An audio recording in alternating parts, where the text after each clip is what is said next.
Good morning, everybody. It is June 3rd. This is also my third take of making this video because I ran out of storage and had to restart for some other reasons too. But I'm gonna spend some time this morning to make an update on all of the new projects and arrivals and the things I've been working on in the garden, because obviously it's been a while since I made an update and there's a whole lot of things I want to show you guys. And I'm gonna get right into that because I've been over this a couple times already. So these are the bananas. They look great. They just got out from being inside all the time, so they're just now adapting to the summer weather, but they are putting out new leaves. You can see that these are nice and lush. All the air plants survived. Over here, there was one that was flowering. That was really cool. A whole lot of new shoots too. You can see those on the bottom of the pots. There's another flower right there. Those look gorgeous. Once they fill out later in the season, that's gonna be awesome. Bananas are awesome, you know. All of this and back there, stuff to talk about. So I finally got around to expanding the garden, and that's awesome. So I started by using the sod roller to get up all of that grass, and then I used the wheelbarrow to dump it in various parts around the yard, so that's just a sinkhole. Right here though, this is where the trailer used to be. Just now, way back in the corner. But I was thinking about turning this into a squash patch. So, squash patch. Anyways, this was growing naturally. It's a pumpkin or something. There were actually more pumpkins over there, but they kind of died off. But after seeing this, conveniently placed right in the patch, and then getting these 3 watermelon seedlings, you know, I figured why not place them around here and let them kind of take over this whole grass patch and just turn it into like an awesome squash patch with watermelons and pumpkins right next to our massive garden here and the garden there. Because I still have the old garden, which is currently just being used as storage to kill all the grass, this will be turning into an herb garden because the cilantro and the basil and the plants like that, they grow very fast and they don't need a lot of space, and it would be really awesome if I could just keep them all here. And for this area, we can use bigger crops. So I've had that tilling machine that I've been going back and forth in the rows. I have a whole lot of peppers and stuff germinating. I'm gonna get the tomatoes already grown. So this is the paths that I have. Doing every other row I till so that I can step in between the plants like that and get on the paths. I'm gonna try a lot of new things this time because I haven't been able to in that little bed. So thinking about trying to plant corn, actually. Maybe like 2 rows here because I know that they grow together. I'll do some research. In the back, I was gonna do beans. I was gonna do a whole lot of tomatoes and peppers, like I said. Maybe roots, like carrots. You know, we'll see. I have a lot of seeds and a lot of ambition, so, you know, it is the first year to experiment, so we'll just see how everything goes. But I think it's doing pretty well. The grass is growing back a little bit, so I'll have to cut that off of the rows. But the tilling should get the majority of that. So as for the fly traps, first of all, I got a wind chime. Thank you for demonstrating. And a scarecrow, because I figured that maybe that would stop the birds from eating my plants, and it really didn't, but you know, it doesn't matter. Just thought that was cool. So yeah, we have a wind chime now, and that adds like an essence, if you will. I don't have the fountain actually set up because I haven't bought any cobra lilies. I might not actually. We'll get around to that.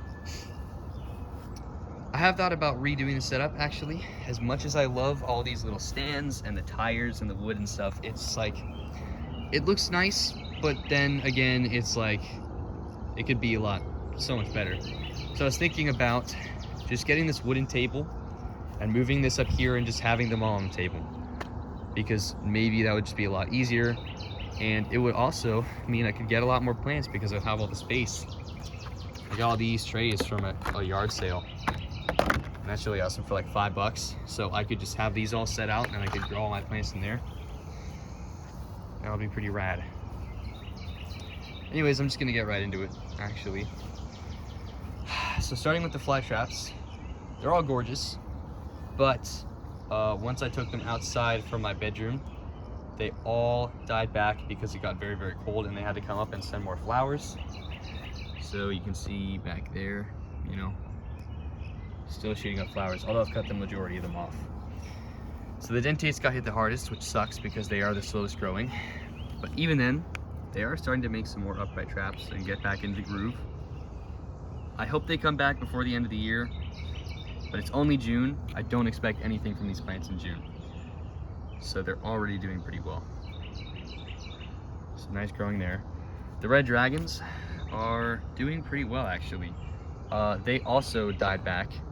And although some of them are still sending up like winter traps, some of them are putting upright summer traps into the air with some relatively good size. And that's awesome. And then you have the Drosera seedlings around there. So because they're all established, I guarantee you that this is gonna look really awesome at the end of the year. Or just give it a little more time, you know, who cares? They're not dying and that's what matters. The B52s, probably my favorite plants that I have. I mean Flytraps, obviously. I like the pitcher plants a lot more. But they are so vigorous and insane. I mean, they died back and look at that. Already all these beautiful red traps. This pot all came back. And that's not even what it looks like at the end of the year. It's gonna look so good. I'm very, very excited. Okay, so Sarracenia. So this is Source by Simone. Bought this one very early winter, late fall, maybe like November. And it did have some really large pitchers on it when I got it. After I planted it, it produced this one. And it is currently on its second, which I hope to be a little bit bigger. You can't really see, but in theory, that's gonna be a very monstrous hybrid. I mean, it's like Saurus, which is a very insane Mori, and then Simone, which is also like 18 inches tall. So that's gonna be crazy. I didn't have Scarlet Bell either, so that's my first year with this one. I also bought it in the winter. I bought a majority of these plants in the winter actually, so it's crazy that they all look so good. So this is Scarlet Bell, you know, that's Sarracenia by leucophylla. First year having it, and I actually really like it. I mean, look at that, like that hooded shaped pitcher, and it's also in the air and it's colorful. This one flowered and then the growth point split into two, so that's really nice. It's doing great things for me for being its, you know, first year having it. And then the Judith Hindle, which I have actually considered getting a mature pot for. So this I've only had to use one time, and that was on this massive Leo Wilkerson that I'll get to. But I was thinking about once all these plants are mature and they're too big for their 1 gallon pot, you know, I'll give them their own mature pot to represent them being like, you know, like a mature specimen, like they filled out their pot. And that's gonna take years for the majority of these plants. But the Judith Hindle are, I think there's 9 plants in this pot, and they're already producing pitchers that are getting to be 7-8 inches long, which is insane because all of these were seedlings that I bought from California Carnivores. So look at the colors on that. I mean, they're so bunched together already. Look at that. We've already filled up that pot. So I have considered giving them just a really big pot like that. My voice is cracked. And letting them fill out, because that would be like really pretty to just have like a big bunch of Judith Hindle. It's gonna be amazing. So this is my albino Hurricane Creek White leucophylla. It's unfortunate actually. It did produce a flower and it was very pretty last season. But for whatever reason, it just hasn't grown any pitchers. Not even Flodia or anything. So hopefully in the fall it does. Maybe it's just gonna be a really late bloomer, but it's already June and I don't expect it to do anything. And that kind of sucks actually, because it's just like probably my favorite leucophylla that I have. So more leucophylla actually. You can tell I keep them together. This right here is one that I got also in the winter. And this is a Leuco Wilkerson by Red Wash. It is a gorgeous plant. I think there are 6 growth points on it. There are 3 here, and then there are 3 bunched up here. And these 3 are actually really tiny growth points. They are not producing mature pitchers. But you know, that's all right, because once it does, it's gonna look even more filled out than it already does. That one is a part of the baby growth point, and it's already producing that really nice picture right there. So they'll come around, maybe even in the fall. But you can see that beautiful coloration in contrast to the white. Leucophylla is just like one of my favorite plants. It's, oh my gosh, that or Mori, because there's so much variety with Mori. But you know, these are just really pretty leucophylla. I keep saying it wrong. So gorgeous, beautiful plants, and I love the way they look in the light, especially this one. So this one's a new arrival. I got it maybe a couple days ago, like 4 or 5 days ago, as well as this one. So this is a super pink, and this was a seedling that I bought on eBay from a seller, and it was very quick to sell out, so I'm glad I got it actually. You can see that glow, that pink glow, and when this is mature, it's gonna be absolutely insane to have an all red leucophylla plant like that. This was like Orange Sunset by something else.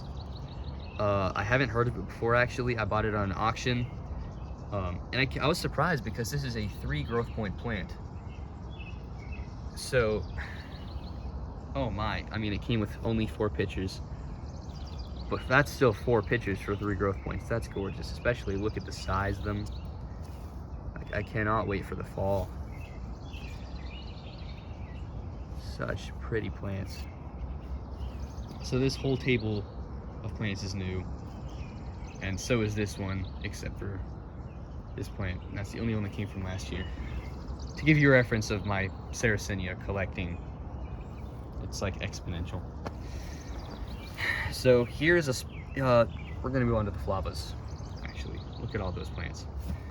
This is an assorted mixture of seedlings. There's like Rubricorpora and Atropurpurea and a whole bunch of other things. Maybe like some Cuprea somewhere in here.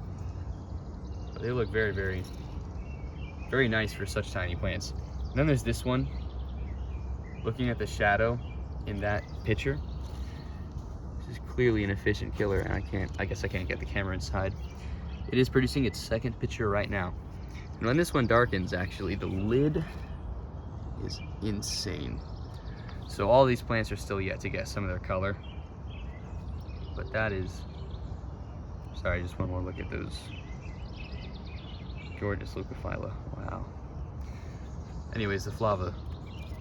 That one's gorgeous. So this is a pot of 4, like a table, I guess, of 4 flava that I got all over the winter. And I'm gonna show you guys through these. So this one is Cuprea All Red by Blackwater Atropurpurea. I thought this one was gonna be a completely red plant, but I'm still not really disappointed. First of all, these lids, that's like a chocolate copper top looking plant. And then it has an insane throat and like a honeycomb pattern. And they're actually a fairly decently sized plant. Just produced that picture, it's just opening. And there's still more growth points that it's setting up. There's a whole lot of baby plants down there too. So that one is not disappointing at all. Oh my gosh, that is a beautiful plant. This one is Cuprea. Even more baby plants. Look at how many there are there. So many baby pictures. That one's great. You can see the crane fly sticking out of it that it ate. Baby pictures everywhere. And so many of those growth points and new pictures that are coming up. These 2 are both new. And you can kind of see that Cuprea on the back. This one is the tallest picture, and it's still growing, which is interesting because it's not the first picture, for its growth point at least. But it looks to be like there's one good mature growth point in there that's producing. And then there's that picture too, which not actually as Cuprea looking as this one. But that is such a beautiful plant. And look at that, all those pictures. That's such a powerful like rhizome. And in the back here, we have 2 different flavas actually, but both of them are pretty much the same. This one's a little bit different. It has some more veining on this one. but they're both very pretty. I am disappointed though, because I think this one's growth points kind of died off. And it left it with only 2 growth points right here. But originally that one had the most pictures out of them all, and then everything just came off for whatever reason. So that really sucked. But I mean, it's still a pretty plant. It's nice to have that flava, but obviously not the best. Just gotta get another look at those leucophylla. Oh my gosh. And then this one is in the back, so I might get it out. This is the strongest. It's a tie between this Cuprea and this Rubricorpora by Regelii. This one produced the biggest pitcher that I've ever grown on a flava. And putting it right next to that red Mori there, it's literally bigger. It is comparable to the Leo Wilkerson. So it has all these red veins on it and an amazing throat. You need to give this one a special little part.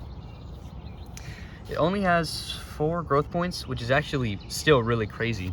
But you can see on these baby pictures that its color is immaculate. Just look at that plant, especially the size comparison to my hand. The lid is gorgeous. And it is still producing pictures. So we have 2 baby pictures there. 1 more medium, intermediate sized pitcher. And then we have this one there. And that's on the big plant, so it's probably gonna be around the same size. But this is probably my mightiest flava.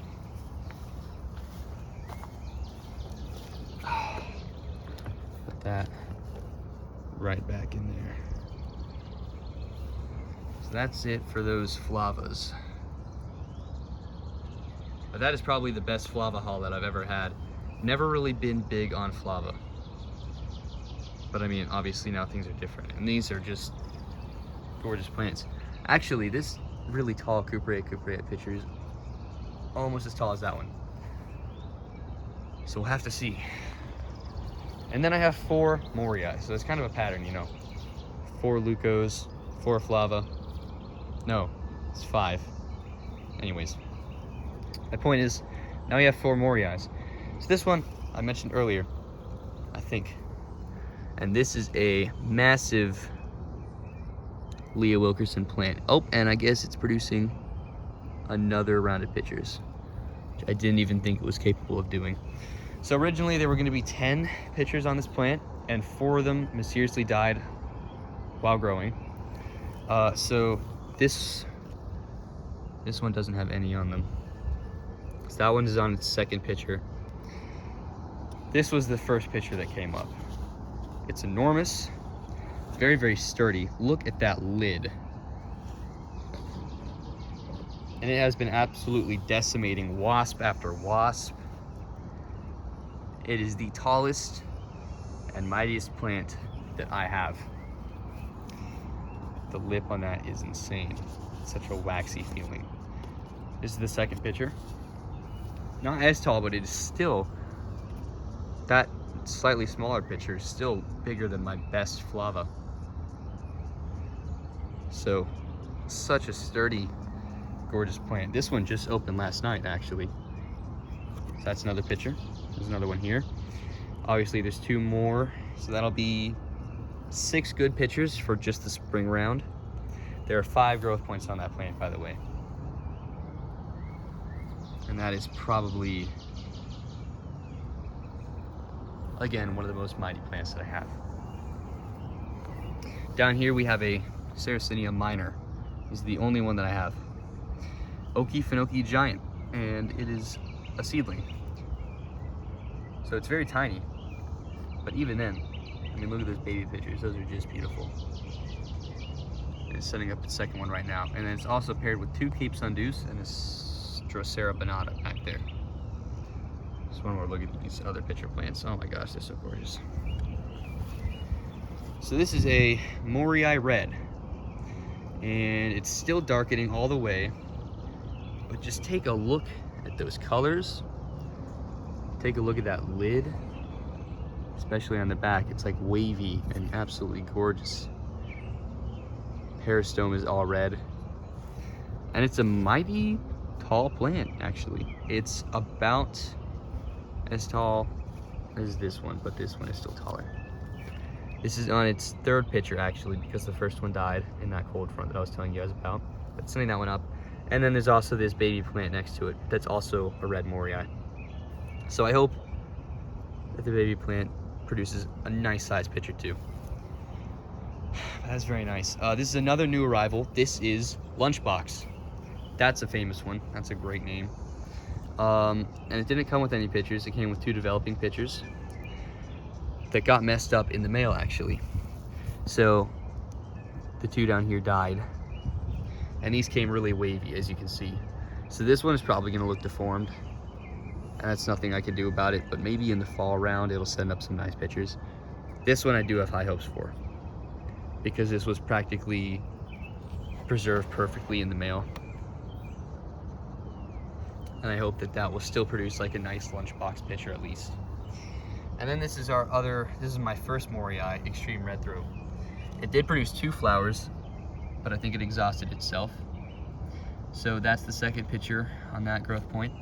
Its growth point did multiply, by the way. And this is the first on that one. So this one just opened last night too. And not many flava Mori characteristics that I can show you yet because it hasn't done anything. But I mean, it's still a nice tall plant. It's taller than the red Mori. You know, so it's still very gorgeous. I do like that plant. Moving over here, we have the purpurea. This is venosa. There are 3 in this pot, and there's a Cape Sundew that is coming back from the dead. You can see down there.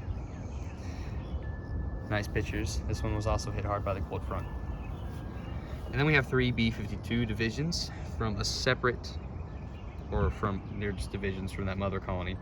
Thinking about selling them later in the year, actually. So they're very nice. Each pot has like 3 plants in it, maybe. I think it's like 2 in 1, 3 in 1, and 4 in 1. And I'll make updates when I decide to sell those if anybody's interested. And then there's the bog garden. So all of these typical flytraps are doing so much better in the bog garden than they were in their individual pot. I don't know what triggered them, this trap here, but that's a very nice sized trap. Red coloration. They're dividing and dividing and dividing like crazy. Like that is such a thick clump of flytrap all around. So that is absolutely amazing. Those flytraps are doing great. These 2 purpurea coming up, sending up some nice pictures. This one flowered actually. I think the difference in these purpurea is this one is southern and this one is northern, because this one is like shaped differently for like a colder climate. I did do the research. And then this was a rubra that I got from Lowe's that divided into thirds. So there's 3 rhizome growth points on that one. Still a baby plant though, but that's nice. This is an alata, like purple helmet, I think.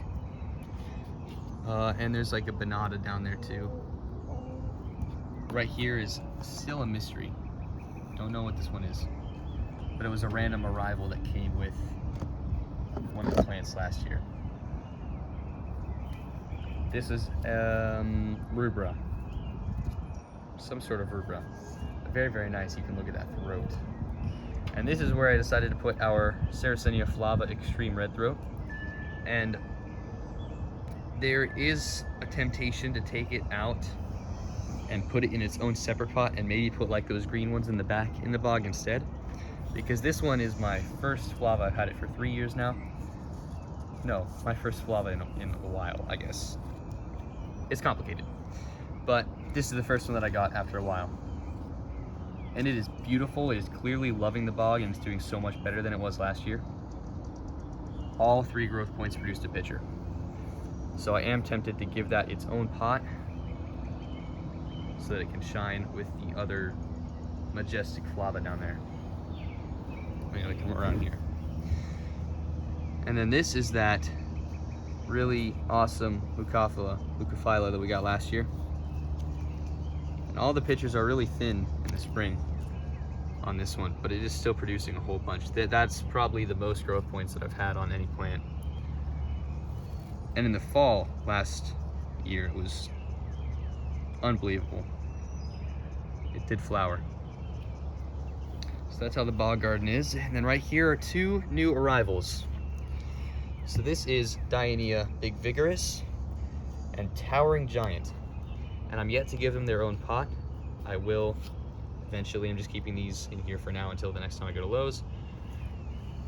But both of these plants I've selected for their size and vigor, and especially the fact that their traps grow upright, because clearly the B52s are nice and big and vigorous, but they all grow flat to the ground. So these will do the opposite, and they'll shoot up in the air, and they're gonna look great. And once they fill up those really big gallon pots, it's gonna be a breathtaking group of plants. So I think that's everything, actually. Sun is just not coming up. For this wooden thing here, like I mentioned, I have considered experimenting and just putting all the plants on there. I think it would be a lot easier and look great. But you guys let me know. And obviously there's a kind of garbage backdrop right now, but assuming that that's the herb garden, this is a really nice lineup of plants. And especially just for spring, it's probably the best lineup that I've ever had. It is. So just a couple more morning shots of these plants.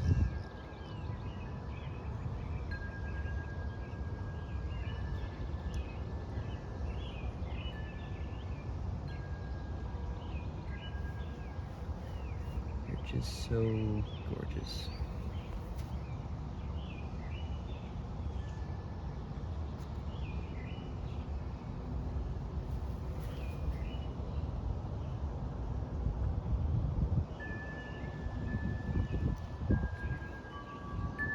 Especially those flava. Oh my gosh.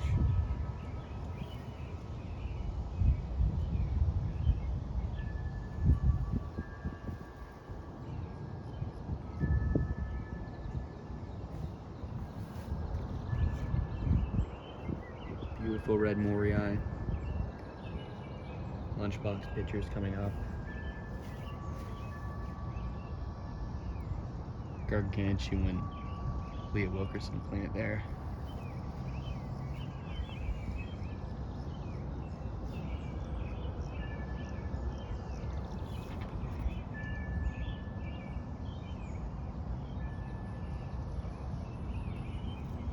So that is really just how everything is.